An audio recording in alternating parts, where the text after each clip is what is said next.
बात उन दिनों की है जब रामधन नाम का एक किसान छोटे से गांव में रहता था। उसका छोटा सा परिवार था, पत्नी और इकलौता बेटा चंदन।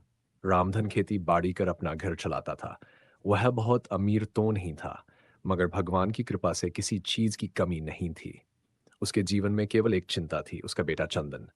चंदन बचपन से ही बिगड़ी संगत में पड़ गया था और अब जवानी में भी शरारतों से बाज नहीं आता था। गांव वाले अक्सर उसकी शिकायतें लेकर रामधन के पास आते। कभी कह देते कि उसने मुर्गी चुरा ली तो कभी किसी की बकरी खोल दी। रामधन बार बार उसे समझाता, बेटा तेरा दिमाग बहुत तेज है, अगर तू इसे सही कामों में लगाए तो बड़ी कामयाबी पा सकता है। लेकिन चंदन पर कोई असर न होता। उसकी माँ हमेशा बेटे का पक्ष लेती, गांव वाले हमारे बेटे से जलते हैं, जरा उनके बच्चों को देखो कौन दूध के धुले हैं। इस तरह माँ के बचाव और बाप की समझाइश के बावजूद चंदन सुधरता नहीं था। एक दिन चंदन पड़ोसी गांव घूमने गया। उसने देखा कि एक घर में एक अंधा बूढ़ा लाठी के सहारे टटोलते हुए चलता है। चंदन दबे पांव अंदर गया और देखा कि घर में काफी कीमती सामान है। वह सोचने लगा, अगर ये सब हाथ लग जाए तो कई साल चैन से गुजर जाएंगे। वह बिना किसी को बताए वापस लौट आया और मन ही मन योजना बनाने लगा। वह अपने कुछ आवारा दोस्तों के पास गया और बोला, क्यों न इस बार कोई बड़ा काम किया जाए। एक ऐसा घर मिला है जिसमें एक अंधा बूढ़ा अकेला रहता है। चोरी आसान होगी। लेकिन उसके दोस्त डर गए। चंदन पकड़े गए तो सीधा जेल जाएंगे। चंदन ने उन्हें समझाया, डरो मत, सारा काम मैं करूंगा। तुम्हें बस सामान उठाने में मदद करनी है। बदले में तुम्हें ऐसा इनाम मिलेगा कि सोच भी नहीं सकते। आखिरकार उसके दोस्त मान गए। रात को वे तीनों बूढ़े के घर पहुंचे।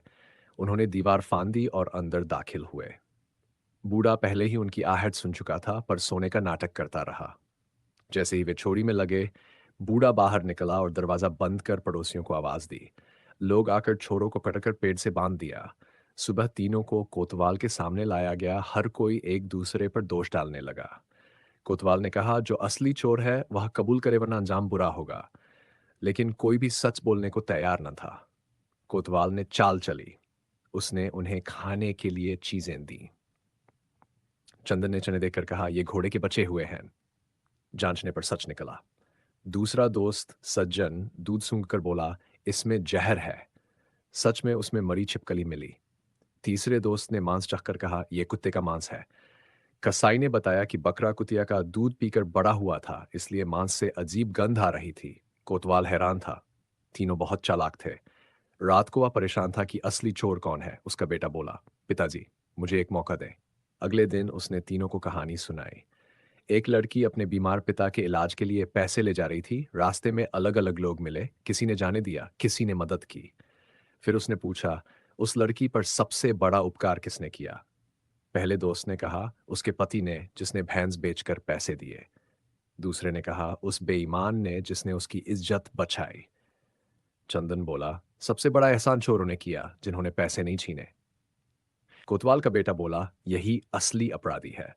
इंसान वही अच्छाई पसंद करता है जो उसकी आदतों जैसी हो। थोड़ी सख्ती पर चंदन ने सच कबूल कर लिया।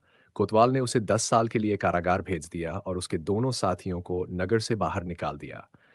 गांव में यह खबर फैली तो सबने समझा कि बुराई का साथ देने वाले भी अंततः सजा से नहीं बचते। तो दोस्तों, इस कहानी से सीख मिलती है कि अपराध में साथ देना भी उतना ही बड़ा अपराध है। अगर हम बुराई देखकर चुप रहते हैं, तो एक दिन हम भी उसका शिकार बनते हैं। इसलिए अन्याय और अपराध का विरोध करना ही असली भलाई है।